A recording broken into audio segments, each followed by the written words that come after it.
Hey, what's up, guys? Welcome to another Battlefield 3 commentary. This is going to be another episode of Shooting the Shit. And tonight I was watching The Pacific. It's a mini-series that premiered on HBO back in 2009 or 2010. I can't remember which year exactly, but I remember watching the episodes on the like when it actually came out, the TV and whatnot.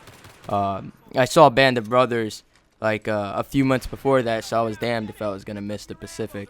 But both series are fantastic. Some people like to argue about the series and say that Band of Brothers was better because that you were with the Easy Company from their training all the way to the end of the war, and I'll agree. I would agree with that, but that doesn't make the Pacific a bad series. The Pacific is an amazing series, but in my opinion, I do believe that Band of Brothers was a better series. But that's not me trying to belittle the Pacific. I just favor Band of Brothers over the Pacific. But the Pacific showed more like a of an emotional side to the war, more than just the fight. And it's crazy because the Pacific War was far more brutal and far more devastating than the European theater of war. As far as the Western European theater of war, the East was really brutal as well, with the Russians going up against the Germans. But you see that in the what's interesting is that you see that in the Pacific. If you look at the music, or if you listen to the music, because technically you can't look at music, but if you listen to the music from Band of Brothers, you get the feeling of some sort of hope, right? With the theme song, you get hope. With the soundtracks, you get hope. But with the Pacific, it's as if the whole world is crashing down with the soundtrack, and that's what's so amazing about the two series. Only in the soundtrack itself, they're telling you the difference between the two series. They're telling you what's going to be happening with the two series. The Band of Brothers series, it's more of a hopeful, having hope for the future. But with the Pacific, it's more of this terrible, just utterly disgusting place. And I've talked about this in I think I have.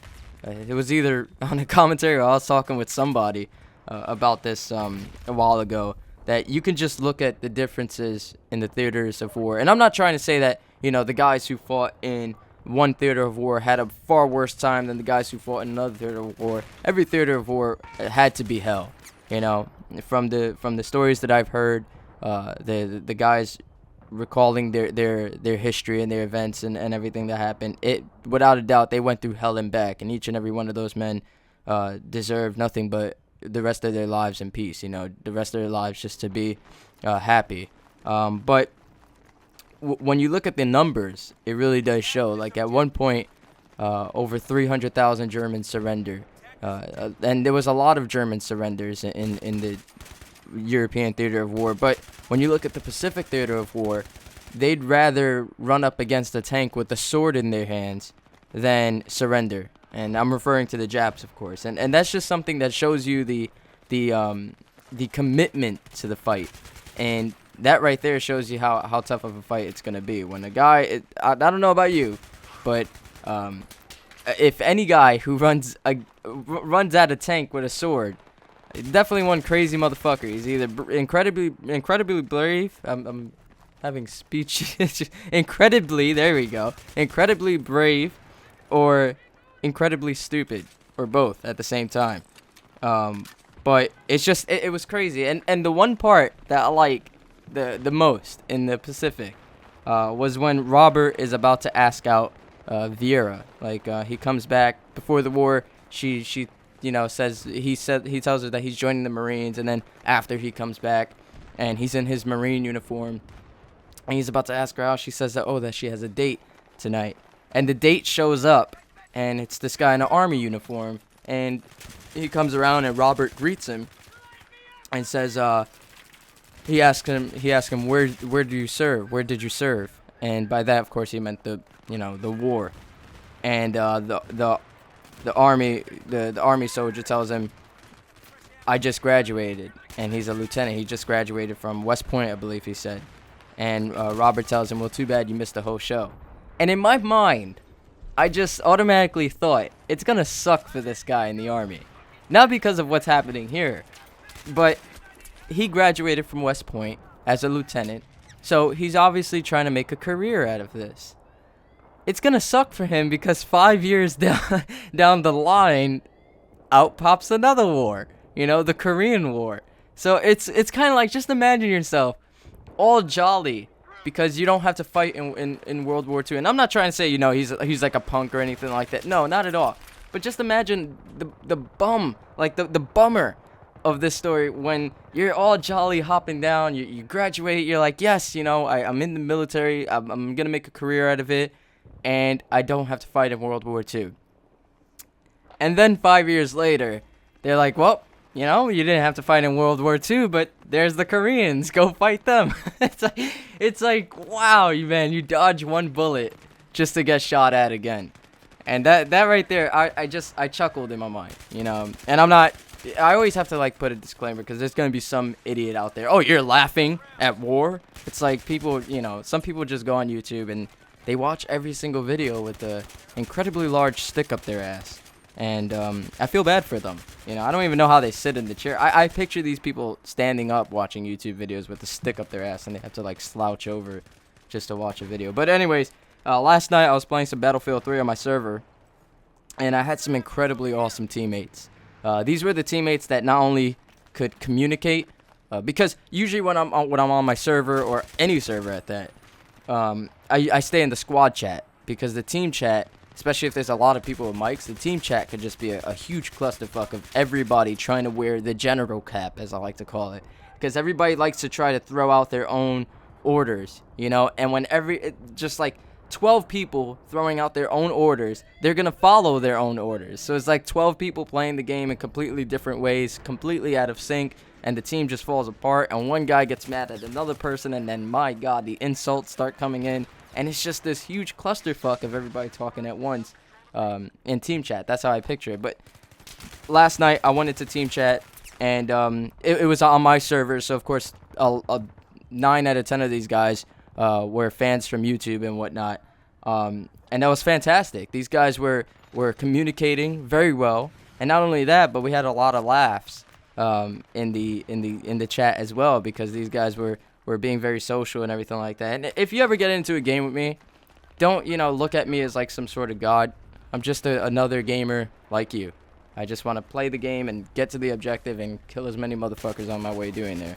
But these guys, this one guy, he said that his name was Jihad. So we were all, you know, having a blast about that, saying, oh, it must be tough for you to get on a plane. And, you know, there's always the possibility that somebody could be lying just for the sake of having some fun, and I don't mind that. But if it is true that his name is Jihad, then wow. You know, it would suck to have that name, but at the same time, you gotta have fun with it. I mean, when you go to the airport and you know you're going through the security and all that shit, you're gonna get called out. That's just, there's no denying it. Any guy that goes to the airport with the name Jihad, he's not gonna, you know, the security guard is not gonna say, oh, hey Jihad, how are you doing? Step right on through. They're gonna pull his ass to the side, you know, stick a thermometer up his ass to make sure that that his body temperature is right and all that other shit. Stick their hand up his ass and make sure he's not, you know, hiding anything in there. And I told him, next time you go to the airport, just fuck with the people. Be like, if they ask you to take off your shoes, tell them no, and look at them straight in the eyes and just tell them no, and watch how they react. He's gonna get tackled, tased, and shot all in one day. But you know, good luck to that guy with the name Jihad if he ever does try to get on an airplane, and good luck to the person sitting next to him on the airplane when they ask him what his name is. Because if I'm sitting on an airplane, I turn to my left, I'm like, hey man, how you doing? You know, engage in a conversation. I'm then, oh, my name's Ivan, and I shake his hand. He's like, oh, Jihad. I'm freaking out. I'm throwing that bastard off the plane. For those of you guys who don't know what Jihad is, it's the Muslim way of saying that they're waging war against the infidels. I believe that's exactly what it is. If you know, right now, I'll use Google powers to Google Jihad meaning. I got this new keyboard, by the way, and it's much more quiet than my. Yeah, that's what it is. Among Muslims, Jihad means a war or struggle against unbelievers. And I remember for the Gulf War, Saddam said something along the lines, Jihad is the way, and shit like that, waging war against the non-believers. And, you know, that means go to war with these, kill every single one of these motherfuckers. So anybody that gets on an airplane with the name Jihad, wish him the best of luck. Of course, if he's not gonna commit all that stuff, then I hope he has an easy day. But if he's gonna go and do some crazy shit, I hope he gets shot right in the dick. But anyways, that's all I got for you guys today. I just wanted to talk about some random stuff. Oh, and we also talked about why the women in the Arab countries. I say Arab, and some people say Arab, and some people say that saying Arab is the racist way of saying Arab. So I don't. Sometimes I catch myself saying Arab instead of Arab. But anyways, we were talking about why the women in those countries do that crazy thing where they make that noise like that. It's always the women, and he said that they always do that at like events and stuff like that because he's Muslim himself, the jihad guy from the server. So I'm glad I'm not Muslim for that reason, because that sound would get annoying. It would give me a headache. Just saying. But oh man, some Muslim people are probably gonna get pissed at me. I have no issues. I have no problems with anybody from any religion or any culture. Anything I say is all in good fun, and I mean no harm by it. Just a disclaimer there. So don't kill me. Don't storm any U.S. embassies over this. Don't riot or anything like that. But I hope you guys enjoyed this commentary. If you did, don't forget to click that like button, favorite this video, subscribe to my channel, and till next time, guys, peace.